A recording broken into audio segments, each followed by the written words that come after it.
જો વિદ્યાર્થી મિત્રો ધોરણ 12 ચેપ્ટર નંબર 13 એમાઇન સંયોજનોમાં આપણે છેલ્લે લેક્ચર નંબર 7માં આપણા પેમ્ફલેટના પ્રશ્ન નંબર 29 થી 33 ભણી ગયા હતા. આજે લેક્ચર નંબર 8માં પ્રશ્ન નંબર 34 થી આગળ વધીએ તો પ્રશ્ન નંબર 34નું વિધાન આ રીતનું છે.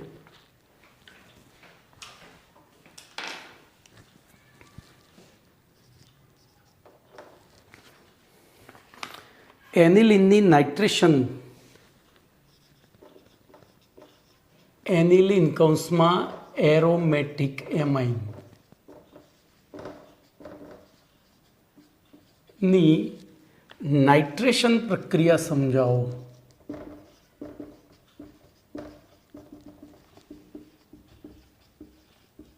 બોલો. ચલો, તો આ નાઇટ્રેશન તો આપણે 11મા ધોરણમાં ભણીને આવ્યા છીએ. Nitration, સલ્ફોનેશન, chlorination, bromination, alkylation, acylation તો આપણને બધું કહી જ દીધું છે. બોલો, સૌથી પહેલાં લઈશું એનિલિન. એનિલિન એટલે બેન્ઝીન ઉપર NH2. બોલો, એની પ્રક્રિયા નાઇટ્રેશન કરવી છે એટલે સાંદ્ર HNO3 સાંદ્ર H2SO4, જ્યાં સાંદ્ર H2SO4 ઉદ્દીપક તરીકે વર્તે. અહીંથી HNO3માંથી OH- અને NO2+ છૂટો પડે. ધ્યાન રાખજો, OH- NO2+ છૂટો પડે. આ NO2+ ઇલેક્ટ્રોન અનુરાગી તરીકે અહીંયા હુમલો કરે. હવે હુમલો કરે તો NH2 પાછો કેવો સમૂહ છે? ઓર્થો પેરા નિર્દેશક. એટલે શું થશે? કેટલાકમાં ઓર્થો સ્થાનનો હાઇડ્રોજન, કેટલાકમાં પેરા સ્થાનનો હાઇડ્રોજન. બરોબર. તો આપણને આ NH2 એમને એમ રહી પહેલું પેરા સ્થાનમાં. કેમ ભાઈ પહેલું પેરા સ્થાનમાં? તો ઓર્થો સ્થાનમાં અવકાશી અવરોધ વધારે હોય. બરોબર. પછી તો વધુ માત્રામાં પેરા નિપજ, ઓછી માત્રામાં ઓર્થો નિપજ મળે. બરોબર. તો આ જે આપણે ભણ્યા એ 11મા ધોરણ પ્રમાણે ભણ્યા. પણ હવે જોજો, અહીંયા એનિલિન સ્વભાવે બેઝિક છે એટલે આ પ્રક્રિયા તો થશે જ પ્રક્રિયા પાત્રમાં, પણ પેરેલલ હવે આ બંને સ્વભાવે એસિડિક છે એટલે શું થશે? બીજી એક પ્રક્રિયા થાય. આ એનિલિન અહીંથી H+ નો સ્વીકાર કરશે. જોજો આ રીતે આ એનિલિન અહીંયાથી જે આ બેમાંથી H+ છૂટો પડ્યો એ NH2ના આ અબંધકારક ઇલેક્ટ્રોન, નાઇટ્રોજનના અબંધકારક ઇલેક્ટ્રોનથી જોડાય એટલે અહીંયા NH3+ બને. શું બને? NH3+ બને. હું આખું જ લખું. ચલો, અહીંયા આ H+ અહીંયા જોડાશે. આ ઇલેક્ટ્રોન યુગ્મનો સ્વીકાર કરી અને જોડાશે એટલે આપણને અહીંયા પહેલું મળશે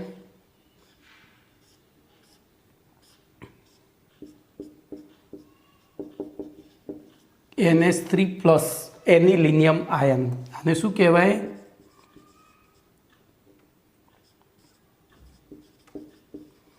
હવે જોજો, આ ધન વીજભારિત છે એટલે આ પાઈ ઇલેક્ટ્રોન વાદળ એની તરફ આકર્ષાય અને એની તરફ આકર્ષાય તો આ ઓર્થો અને પેરા સ્થાનના જે હાઇડ્રોજન બંધ છે મજબૂત બની જાય, ટૂંકા બને. આ પ્રમાણમાં લાંબો હશે એટલે હવે આની અંદર નાઇટ્રેશન થશે તો HNO3 H2SO4 અને આપણને બીજી એક નિપજ પણ અહીંયા મળે છે. શું મળે છે જુઓ તો અહીંયા NH3+ અને NO2 પણ પાછું પ્રક્રિયા પાત્રમાં OH બને છે એટલે આ H પાછો જતો રહે એટલે અહીંયા આપણને શું થઈ જાય છે?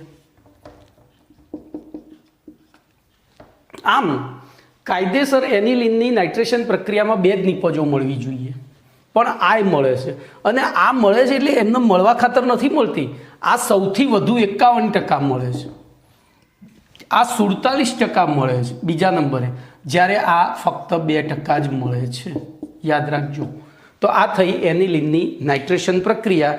હવે જોજો તમારું લખાણ, આ જે પ્રક્રિયા આટલું જ યાદ રાખો, આટલું વિચારીને લખો અને એ જે વિચારો છો એ જ શબ્દોમાં ઢાળી દો. તો બોલો, લખાણ કઈ રીતે લખીશું? તો એનિલિનનું સીધું નાઇટ્રેશન એનિલિનના નાઇટ્રો વ્યુત્પન્ન ઉપરાંત કોલ્ટારી મિશ્રણ, કોલ્ટારી એટલે ડામર જેવું મિશ્રણ આપે છે, નિપજોનું મિશ્રણ આપે છે. આ ખાસ યાદ રાખજો, MCQ પૂછાય.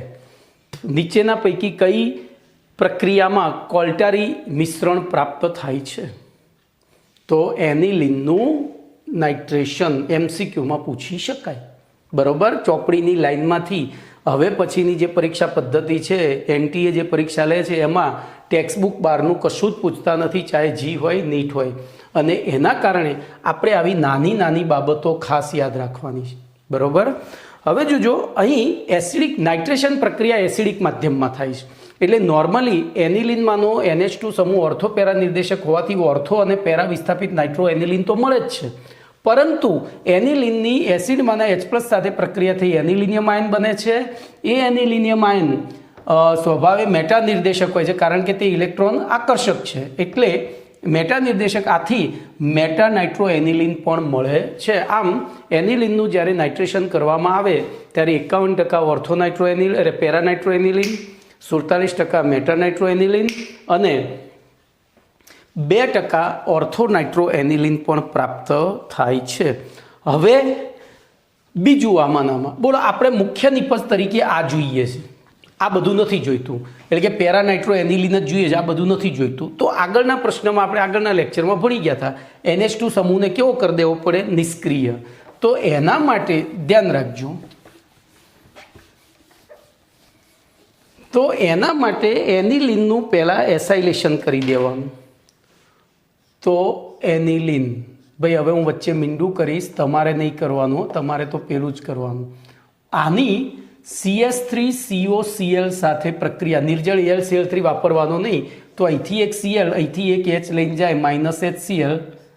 નિપજ તરીકે બોલો શું મળશે? તો NHC ડબલ બોન્ડો CH3. બોલો, આ સમૂહના કારણે આ સમૂહ મોટો થઈ ગયો, વિરાટ સમૂહ થયો. એના કારણે હવે જો આપણે નાઇટ્રેશન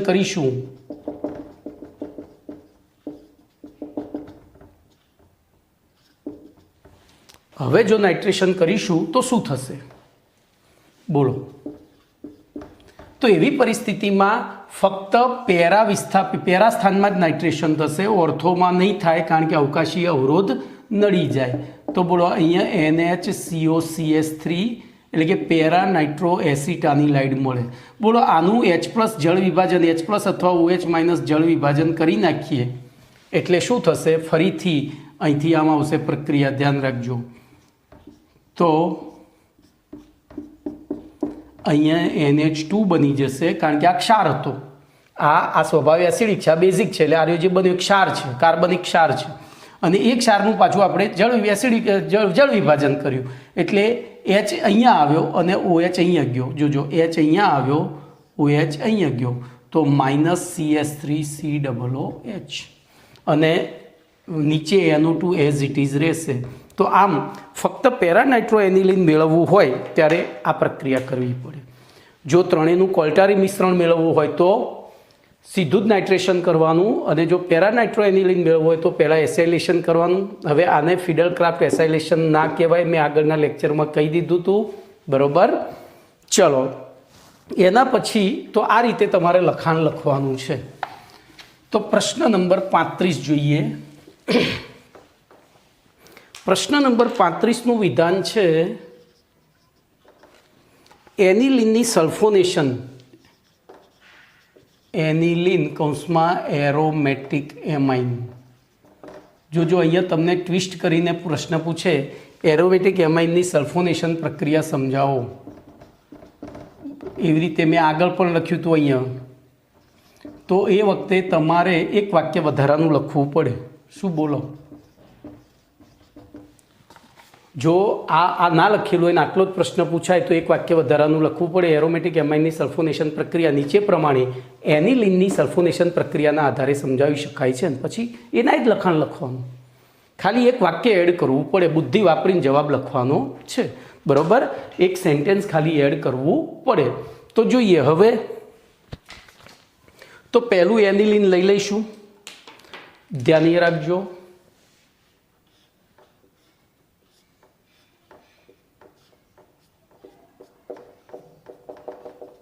હવે સલ્ફોનેશન શેના વડે થાય આપણને ખબર છે, 11માં ભણી ગયા હતા, સાંદ્ર સલ્ફ્યુરિક એસિડની મદદથી. બરોબર. હવે જો હું આગળની પ્રક્રિયા રિપીટ કરું છું, આપણે નાઇટ્રેશન કર્યું તો ત્યારે સાંદ્ર HNO3 અને સાંદ્ર H2SO4 અને એનિલિન હતું. આમાં કંઈક MCQ છે એટલે હું તમને ફરીથી રિપીટ કરી રહ્યો છું. બોલો, આ સ્વભાવે બેઝિક, આ સ્વભાવે એસિડિક અને આ પણ સ્વભાવે એસિડિક, પણ આ સૌથી પ્રબળ એસિડ, આ બેઝ, બરોબર. અને આ થયો. હવે આપણે 11મા ધોરણના 7મા પાઠમાં ભણી ગયા છીએ, બરોબર, કે 3 સંયોજનો આ પણ એસિડ છે, આ પણ એસિડ તરીકે વર્તી શકે. ક્યારે? એના કરતાં નિર્બળ બેઝના સંપર્કમાં આવે ત્યારે. બોલો, પાણી પોતે એસિડિક જ છે અથવા બેઝિક પણ છે, પણ એ ન્યુટ્રલ તરીકે કેમ વર્ત્યું છે? તો આપણે એને સ્વીકાર્યું છે. એની pH 7 છે એટલે ન્યુટ્રલ. pH 7 કરતાં વધારે થતી હોય તો બેઝિક, ને 7 કરતાં ઓછી.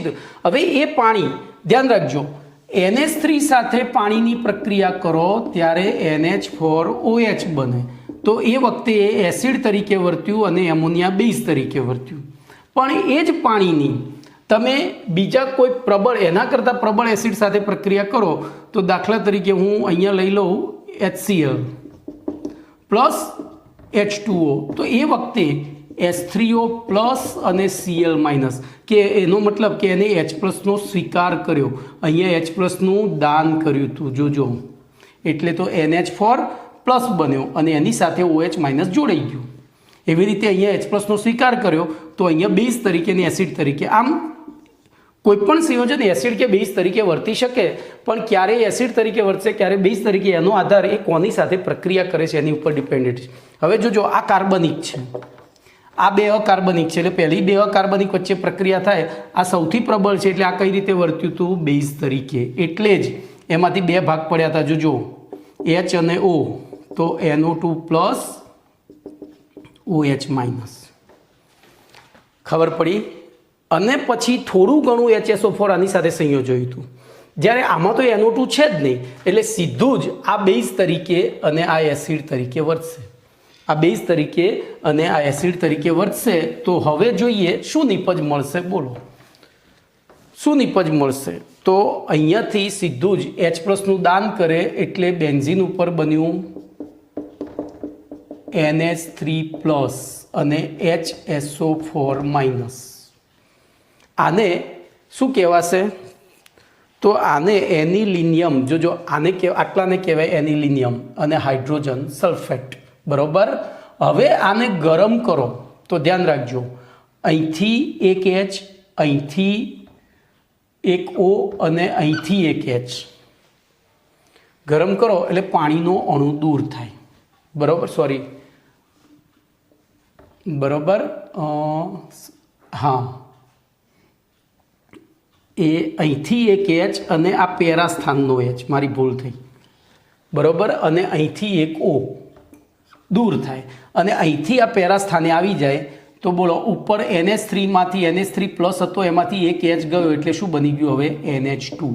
પછી અહીંથી એક O ગયો અને એક H અહીંથી ગયો, તો પાણીનો અણુ દૂર થયો. હવે અહીંયા વધ્યું શું? તો SO3H. શું વધ્યું? SO3H. આને સલ્ફાનિલિક એસિડ કહેવામાં આવે છે. સલ્ફાનિલિક એસિડ. હવે જોજો, આ સ્વભાવે બેઝિક સમૂહ છે, આ સ્વભાવે એસિડિક સમૂહ છે, એટલે જલીય દ્રાવણમાં એ આ રીતે પણ હાજર હોય છે. NH3 પ્લસ અને SO3 માઇનસ. કયા સ્વરૂપે? જેને દ્વિધ્રુવ આયન અથવા તો ઝ્વિટર આયન પણ કહે છે, બરોબર. તો આટલું તમારે લખવાનું છે. આ પ્રક્રિયા પહેલી વિચારી લો અને પછી લખાણ આમાંથી જ લખવાનું છે. ચલો, લખાણમાં શું લખીશું? તો એનિલિનની સાંદ્ર સલ્ફ્યુરિક એસિડ સાથે પ્રક્રિયા કરતા એનિલિનિયમ હાઇડ્રોજન સલ્ફેટ બને છે, જેને 453 થી 473 કેલ્વિન તાપમાને. હવે જોજો, 453 થી 473 એટલે કેટલું થયું? 180 થી 200 સેલ્સિયસ તાપમાને ગરમ કરતા એમાંથી પાણીનો અણુ દૂર થઈ પહેલું સલ્ફાનિલિક એસિડ પ્રાપ્ત થાય છે. અને સલ્ફાનિલિક એસિડ એ દ્વિધ્રુવ આયન તરીકે, કારણ કે એમાં બેઝિક અને એસિડિક બંને સમૂહ એક સાથે હાજર છે, એટલે આ એસિડ તરીકે વર્તે, આને H પ્લસનું દાન કરશે એટલે NH3 પ્લસ અને SO3- ઝીટર આયન સ્વરૂપે અસ્તિત્વ ધરાવતું હોય છે. તો આટલું જ લખવાનું છે તમારે પ્રશ્ન નંબર 35માં. ચલો એના પછી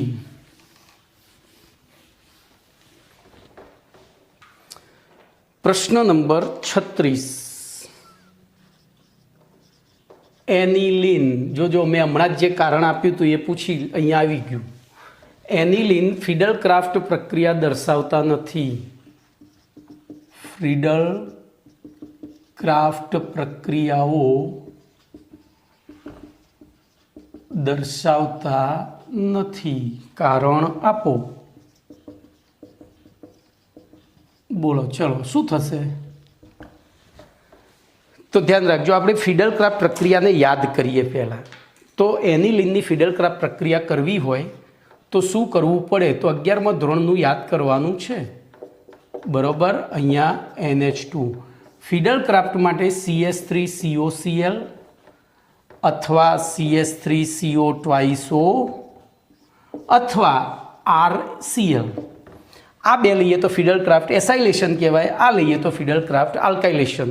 તો આ તો પ્રક્રિયકો થયા, પણ એ પ્રક્રિયકો ત્યારે જ એક્ટિવેટ થાય જ્યારે ઉદ્દીપક તરીકે નિર્જળ AlCl3 લઈએ. બરોબર. તો જે ફિડલ ક્રાફ્ટ પ્રક્રિયા કહેવાય. જોજો બાકી આ ના વાપર્યું તો ફક્ત એસાઇલેશન કાં તો ફક્ત આલ્કાઇલેશન કહેવાય. આ વાપર્યું હોય તો જ ફિડલ ક્રાફ્ટ એસાઇલેશન અથવા આલ્કાઇલેશન કહેવાય. એટલે કે ટૂંકમાં ફિડલ ક્રાફ્ટ પ્રક્રિયાઓ માટે AlCl3 જરૂરી છે. હવે ધ્યાન રાખજો,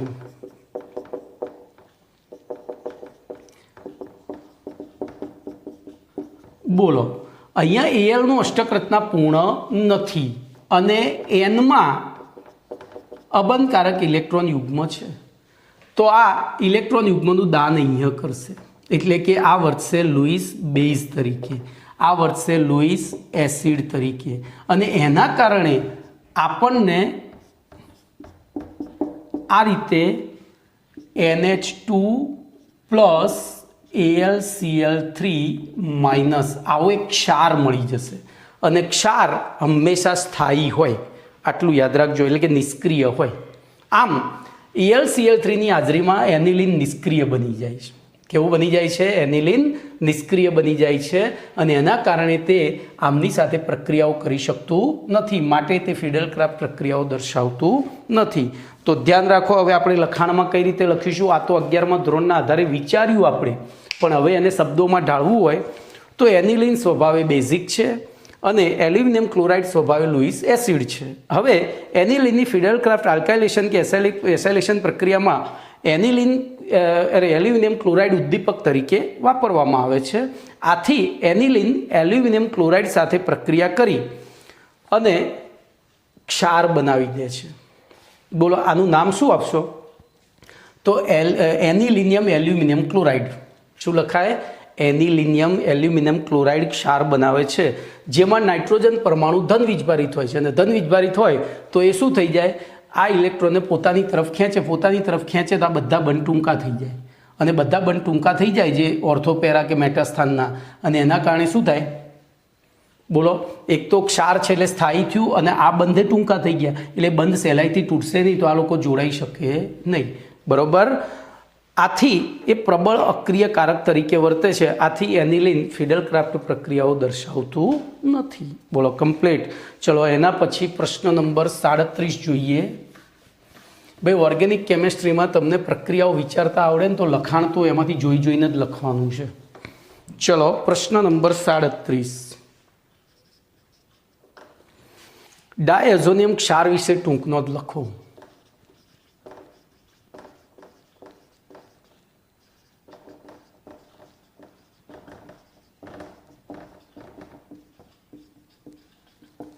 બરોબર. બોલો ડાયઝોનિયમ ક્ષાર વિશે ટૂંક નોંધ લખવાની હોય તો સૌથી પહેલાં વ્યાખ્યા લખવી પડે. વ્યાખ્યા તો N�ट्रिपल-बॉन्ड-N આ સમૂહને ડાયઝો સમૂહ કહે છે. અને આ ડાયઝો સમૂહ જોજો, અહીંયા ડાયઝો સમૂહ નથી, ડાયઝોનિયમ ક્ષાર છે.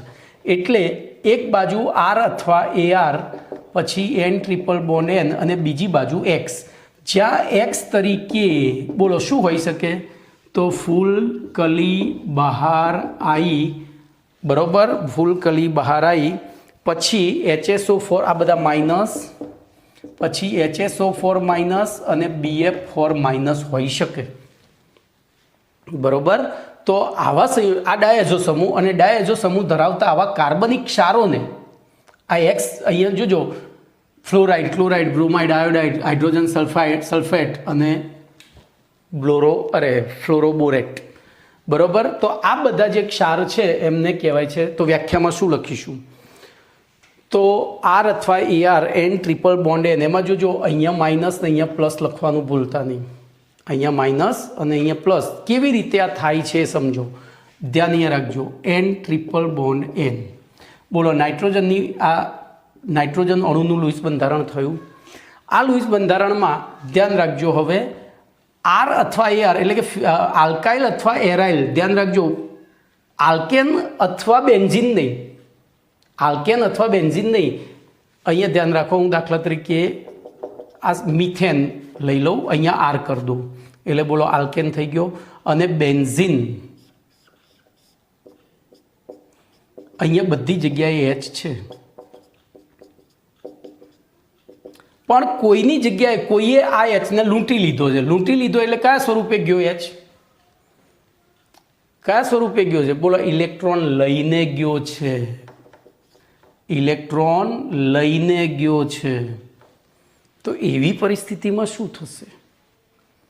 એવી પરિસ્થિતિમાં શું થશે બોલો? તો આ અબંધકારક ઇલેક્ટ્રોન યુગ્મ અહીંયા આવે.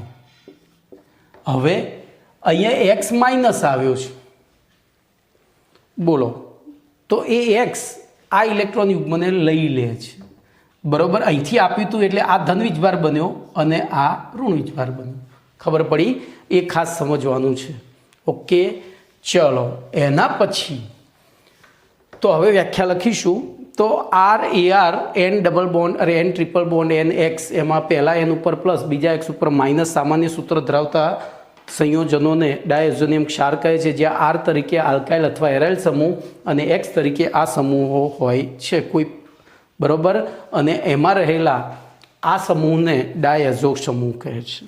હવે નામકરણ જોજો. નામકરણ માટે આનું આલ્કાઇલ અથવા એરાઇલ, પછી આનું ડાયઝોનિયમ અને એક્સને અનુરૂપ નામ. જો પહેલું આનું, પછી આનું, પછી આનું. ફ્લોરિન હોય તો ફ્લોરાઇડ, ક્લોરિન હોય તો ક્લોરાઇડ, બ્રોમિન હોય તો બ્રોમાઇડ. મેં હાલ કહ્યું એમ. બોલો, તો નામ આવડી ગયું. એરાઇલની જગ્યાએ આપણે શું લખીશું? બેન્ઝીન લખીએ છીએ. શું લખીએ છીએ? બેન્ઝીન. તો અહીંયા આલ્કાઇલ તરીકે મિથેન હોય તો મિથાઇલ, ઇથેન હોય તો ઇથાઇલ, પ્રોપાઇલ, બ્રોમાઇલ, બરાબર. તો આ થયું એનું નામકરણ. ચલો એના પછી એની સ્થિરતાની વાત કરીશું. તો સ્થિરતામાં તો જો સૌથી પહેલી વ્યાખ્યા આપવાની ટૂંક નોંધમાં, તો આપણે વ્યાખ્યા આપી દીધી. બોલો, આપણે મુદ્દા લખી દઈએ એટલે યાદ રહે કે શું લખવાનું છે. વ્યાખ્યા, પછી નામકરણ અને પછી સ્થિરતા. હવે સ્થિરતામાં R N triple bond NX minus plus, અને હું બેન્ઝીન લઈ લઉં.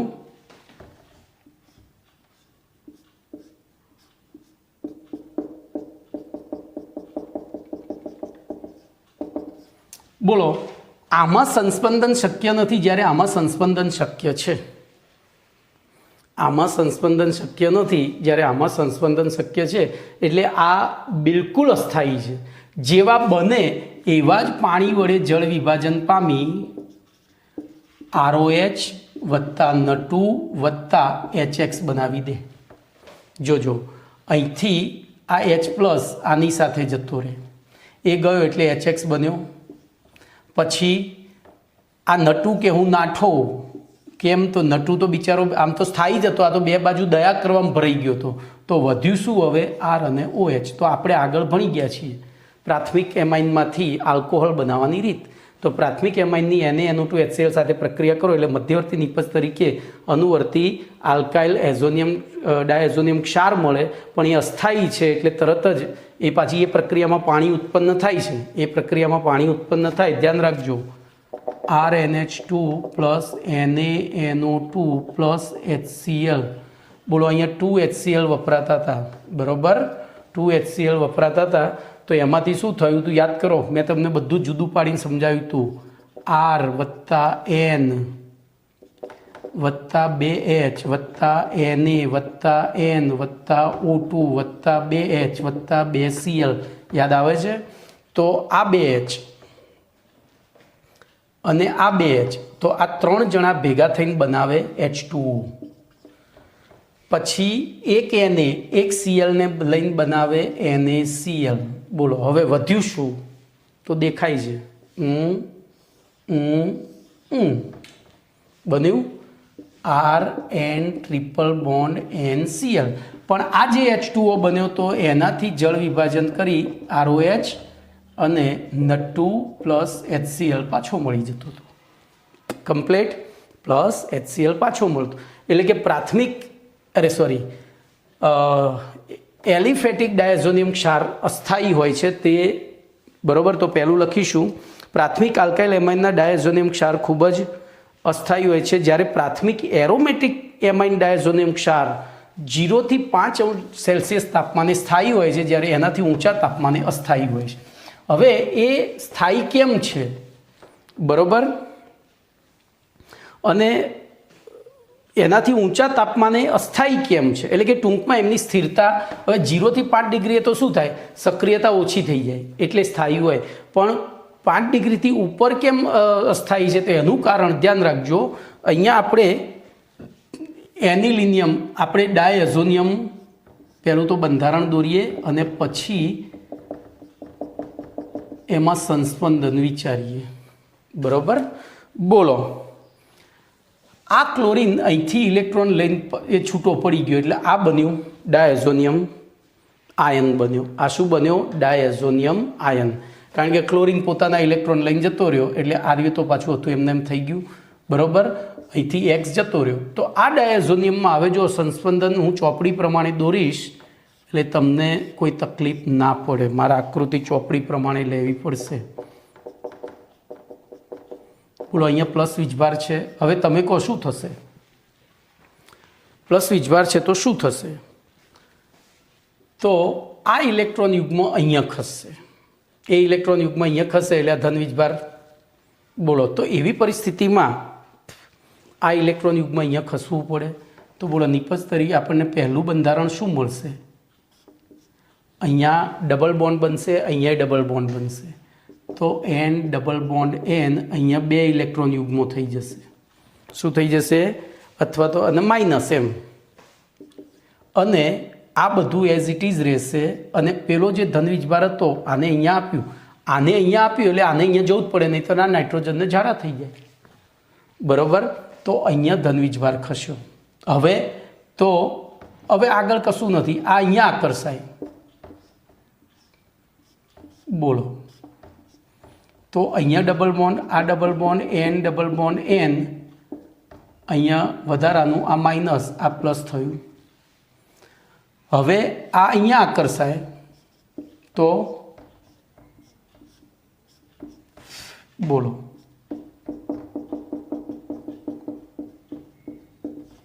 ધન અહીંયા આવ્યું અને પછી આ અહીંયા આકર્ષાય તો અંતિમ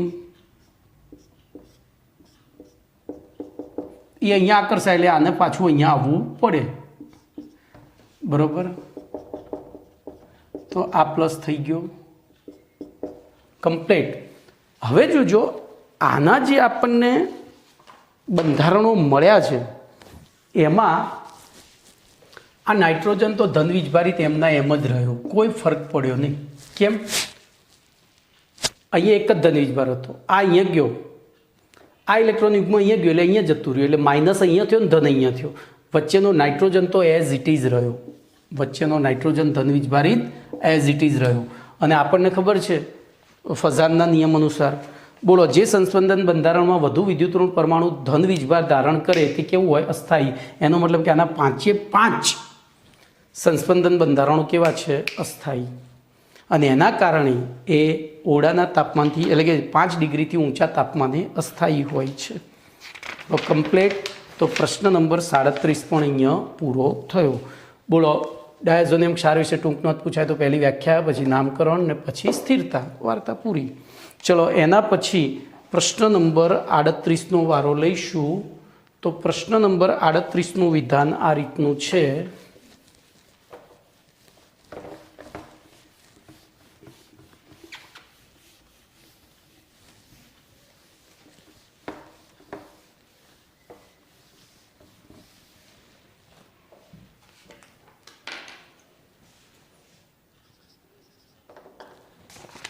બેન્ઝીન ડાયોઝોનિયમ ક્લોરાઇડની બનાવટ સમજાવો.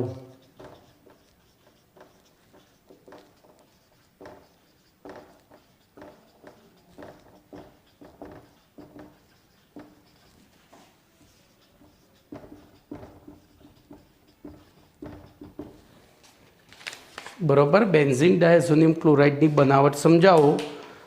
હવે ધ્યાન રાખજો, બહુ સહેલો પ્રશ્ન છે. પહેલું એનિલિન લેવાનું,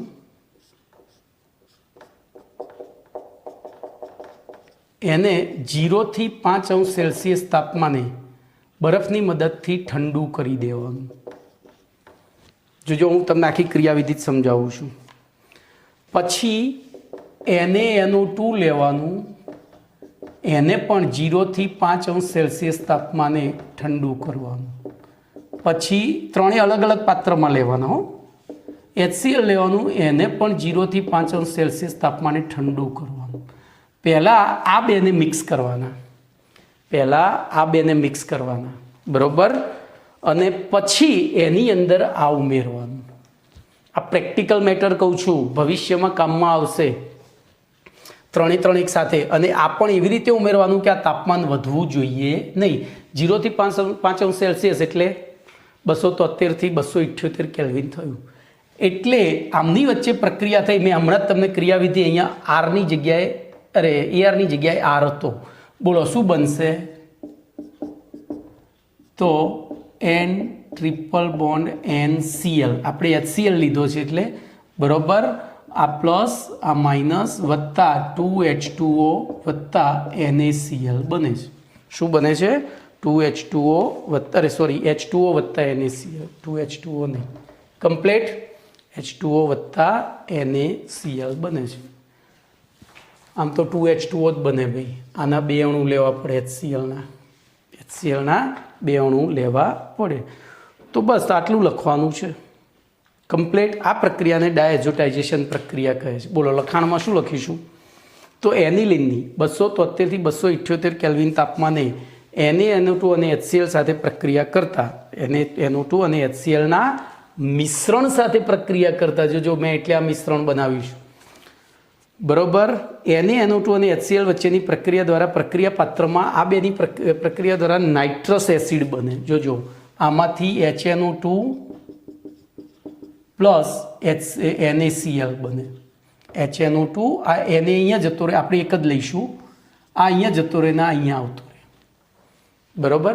અને પછી HClનો બીજો અણુ આની સાથે પ્રક્રિયા કરે છે. ખબર પડી?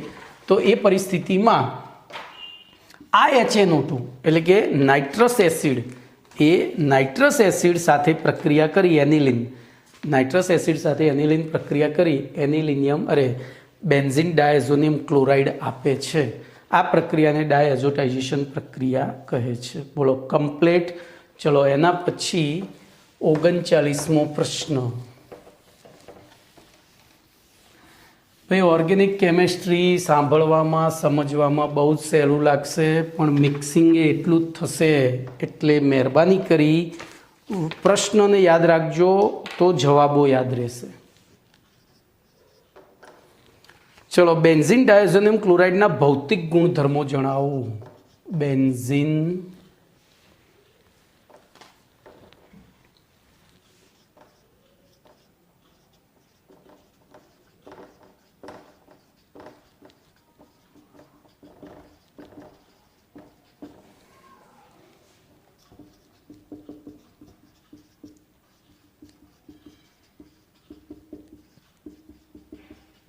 ભૌતિક ગુણધર્મો જણાવો. બોલો, હવે ભૌતિક ગુણધર્મો આવ્યા છે એટલે આપણે થોડું ઘણું ગોખવું પડે. તો હું અહીંયા સૌથી પહેલાં બેન્ઝીન ડાયઝોનિયમ ક્લોરાઇડને ટૂંકું નામ આપીશ BDAC. BDAC આપણે ખાલી આપણા પૂરતું છે, પરીક્ષામાં તમારે આખું જ લખવાનું છે. તો ઓરડાના તાપમાને જોજો, BDAC ઓરડાના તાપમાને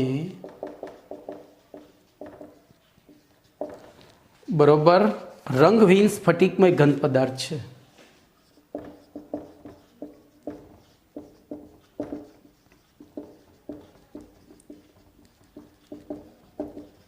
પહેલો ગુણધર્મ BDAC ઓરડાના તાપમાને. પછી BDAC પાણીમાં સુદ્રાવ્ય છે.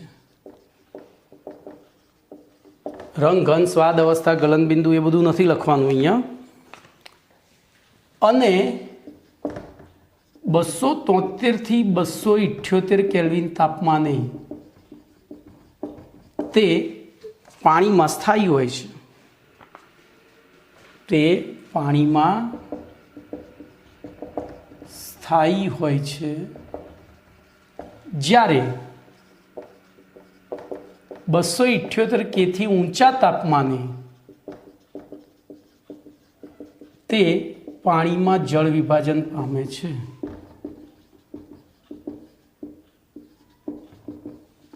હવે જળ વિભાજન પામે એટલે શું થાય બોલો?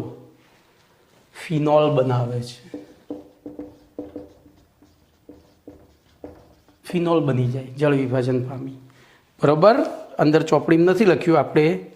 પછી BDAC એટલે કે બેન્ઝીન ડાયઝોનિયમ ક્લોરાઇડ, સોરી અહીંયા BDAC નહીં, BDAF. તો હવે હું આખું લખીશ બેન્ઝીન ડાયઝોનિયમ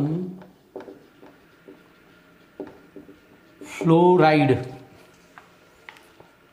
ફ્લોરાઇડ કેમ? તો ફ્લોરોબોરેટે આવે છે એટલે આપણે અહીંયા તો એ શુષ્ક અવસ્થામાં સરળતાથી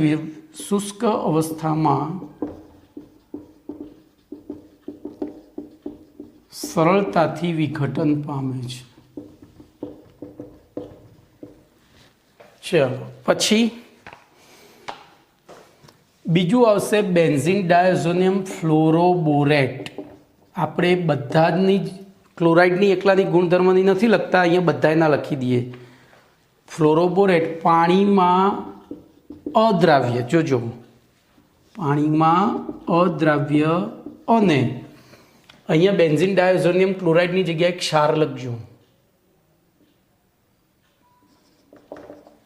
બરોબર, તો એમાં પહેલા બે ગુણધર્મો આપણે BDAC ના લખ્યા, પછી બેન્ઝીન ડાયઝોનિયમ ફ્લોરાઇડનું લખીશું, પછી બેન્ઝીન ડાયઝોનિયમ ફ્લોરોબોરેટનો પાણીમાં અદ્રાવ્ય અને ઓરડાના તાપમાને સ્થાયી.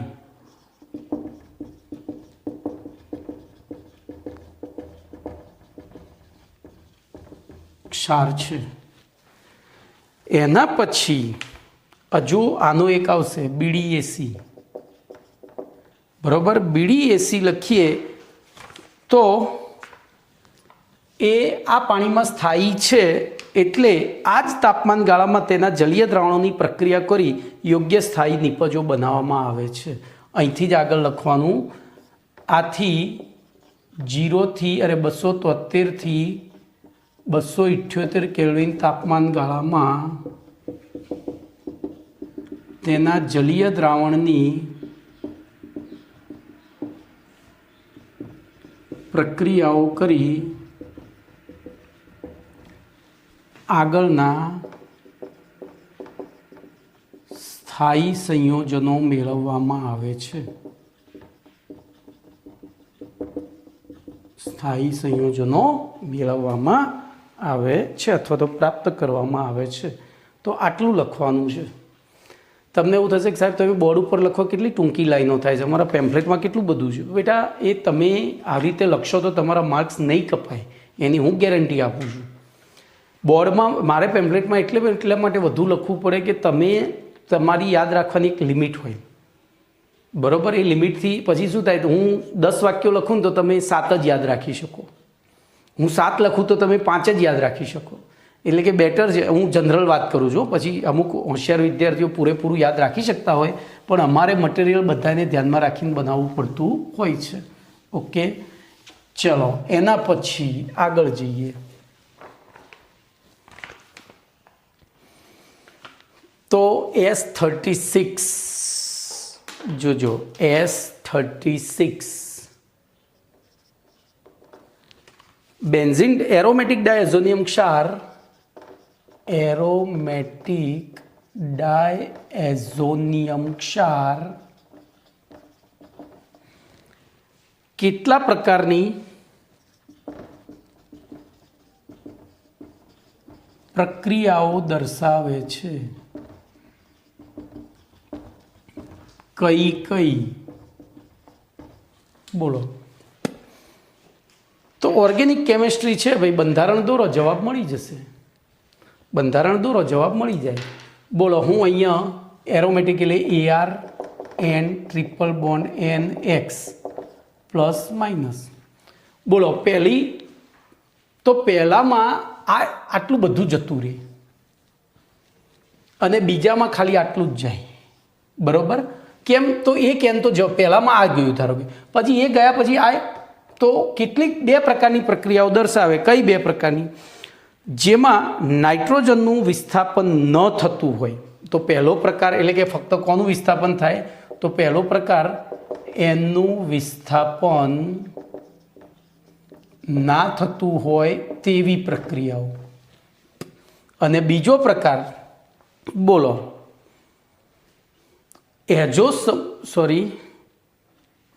મારી ભૂલ થઈ લખવામાં. આ પહેલી મેં આ મોટી લખી નાખી, વિસ્થાપન થતું હોય એવી.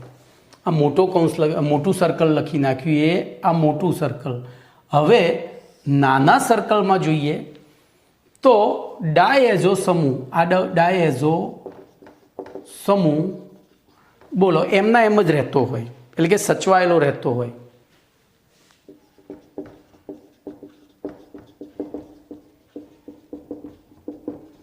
સચવાયેલો રહેતો હોય એટલે કે એમનું વિસ્થાપન ન થતું હોય. આને એઝો સંયુગ્મન પ્રક્રિયાઓ પણ કહે છે. આમ એરોમેટિક ડાયઝોનિયમ ક્ષાર બે પ્રકારની. તો બોલો લખાણમાં શું રીતે લખીશું? તો એરોમેટિક ડાયઝોનિયમ ક્ષાર મુખ્યત્વે નીચે પ્રમાણે બે પ્રકારની પ્રક્રિયાઓમાં પહેલું નાઇટ્રોજનનું વિસ્થાપન થતું હોય તેવી પ્રક્રિયાઓ, અને ડાયએઝો સમૂહ સચવાયેલો રહેતો હોય એટલે કે એઝો સંયુગ્મન પ્રકારની પ્રક્રિયાઓ દર્શાવે છે. અને આ બંને પ્રકારની પ્રક્રિયાઓ 273 થી 278 તાપમાન ગાળામાં જ કરવામાં આવે છે. આ ખાસ યાદ રાખજો.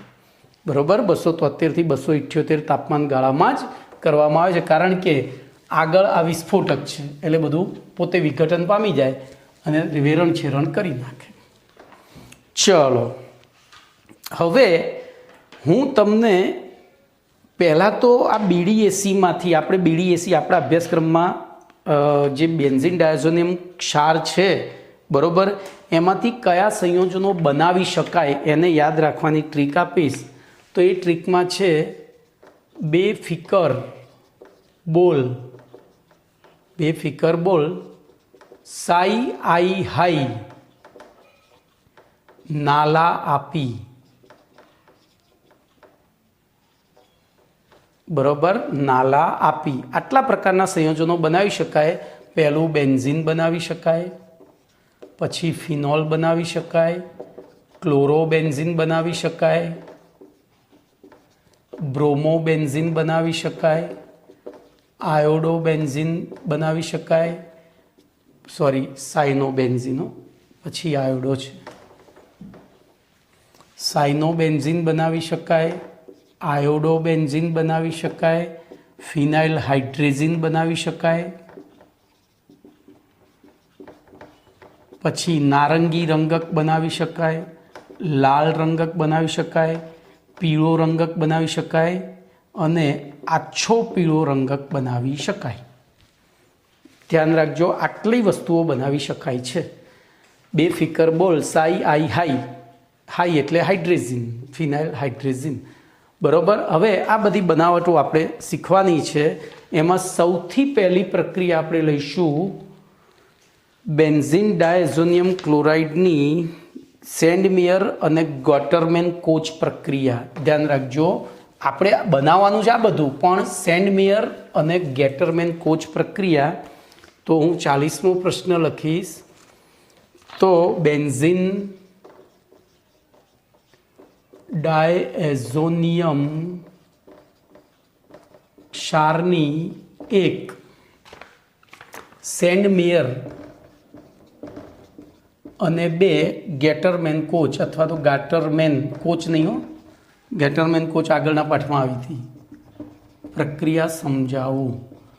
જો નામ આવ્યા છે એટલે આપણને ખબર પડી ગઈ કે આપણે બહુ વિચારવાનું નથી. એસવીજીએમ છે, બરોબર.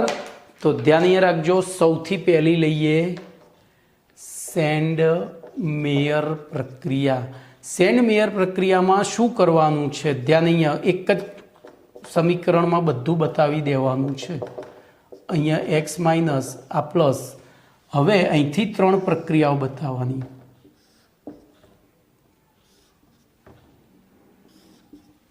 અહીંથી 3 પ્રક્રિયાઓ બતાવી દેવાની. બોલો શું બતાવીશું?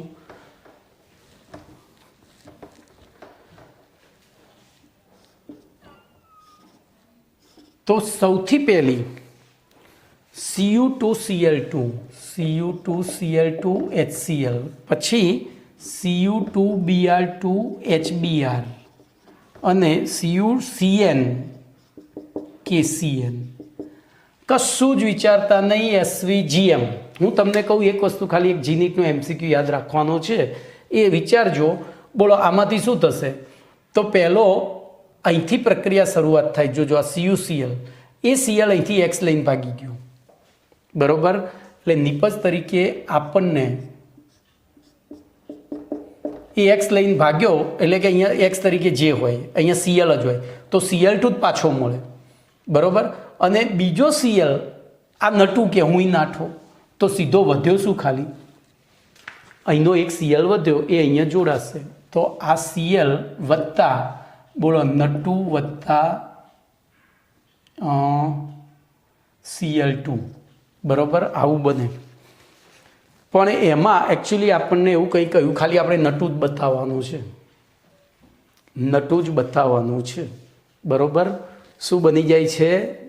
અહીંથી એક Cl જાય એટલે અહીંથી એક્સને અહીંયા પેલો આવતો રહે, એક્સ અહીંયા આવતો રહે, અને નટુ કે હું નાઠો અહીંથી બીજો Cl અહીંયા આવતો રહે. કમ્પ્લીટ. ચલો એવી રીતે અહીંયા શું થશે?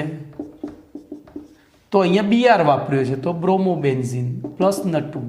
બોલો અહીંયા Cn વાપર્યો છે તો સાઇનોબેન્ઝીન પ્લસ નટુ. બોલો કમ્પ્લીટ. આ થઈ ગઈ ગેટરમેન પ્રક્રિયા. કશું જ વિચારવાનું નહીં તમારે. હા, એટલું યાદ રાખજો કે અહીંયા બેન્ઝીનમાં દાખલ થતો હેલોજન અથવા તો સાયનાઇડ સમૂહ ક્યાંથી આવે છે? તો આમાંથી નથી આવતો. શેમાંથી આવે છે? કોપરમાંથી આવે છે. શેમાંથી આવે છે? કોપરમાંથી. Okay, complete. કોપર સાથે જોડાયેલો ક્લોરીન કે બ્રોમિન કે સાયનાઇડ સમૂહ દાખલ થાય છે. આ એમસીક્યુમાં પૂછાયેલું છે. હવે ધ્યાન રાખજો, આ સેન્ડમેયરમાંથી બોલો ગાટરમેન પ્રક્રિયા કરવી હોય તો ગાટરમેનમાં પહેલું તો આ કાઢી નાખો. આ નથી આવતું, એમાં આ નથી આવતું. અને અહીંયા CuClની જગ્યાએ CuCl2ની જગ્યાએ અહીંયા Cu, અહીંયા Cu, બસ. પેલું CuCl2 નહીં, CuHCl અને CuHBr જ. એટલે આ થઈ ગઈ ગેટરમેન પ્રક્રિયા. આ થઈ ગઈ ગેટરમેન પ્રક્રિયા, બરોબર. અહીંયા વધારામાં CuX બનશે, કારણ કે અહીંયાથી HCl સાથે પ્રક્રિયા થાય એટલે આપણને ખબર છે કોપર ક્લોરાઇડ બને. આ કોપર અહીંયા જતો રહે ને આ ક્લોરીન અહીંયા પછી નટુ ભાગે. જોજો અહીંયા આ Cl દાખલ થાય છે. ગેટરમેન અને સેન્ડમેયરમાં આટલો ડિફરન્ટ. સેન્ડમેયર અને ગેટરમેનમાં Cu સાથે જોડાયેલા હેલોજન દાખલ થાય છે, જ્યારે ગેટરમેનમાં હાઇડ્રોક્લોરિક એસિડ કે હાઇડ્રોબ્રોમિક એસિડ સાથે જોડાયેલો ક્લોરીન કે બ્રોમિન, આમાં 80% નિપજ મળે છે, આમાં 40% જ નિપજ મળે છે. આટલું યાદ રાખજો, બરોબર. કમ્પ્લીટ. તો બાકી કંઈ છે નહીં. અને ખાસ યાદ રાખજો, તાજું બનાવેલું બેન્ઝીન ડાયઝોનિયમ ક્ષાર લેવો પડે આ પ્રક્રિયામાં. ઓકે. અને તાપમાન રાખવાનું 273 થી 278 બંને પ્રક્રિયામાં, બંનેમાં આ જ તાપમાન. તો અહીંયા તમારો પ્રશ્ન નંબર 40 પણ પૂરો થયો. ઓકે. તો આટલે સુધી રાખીએ છીએ.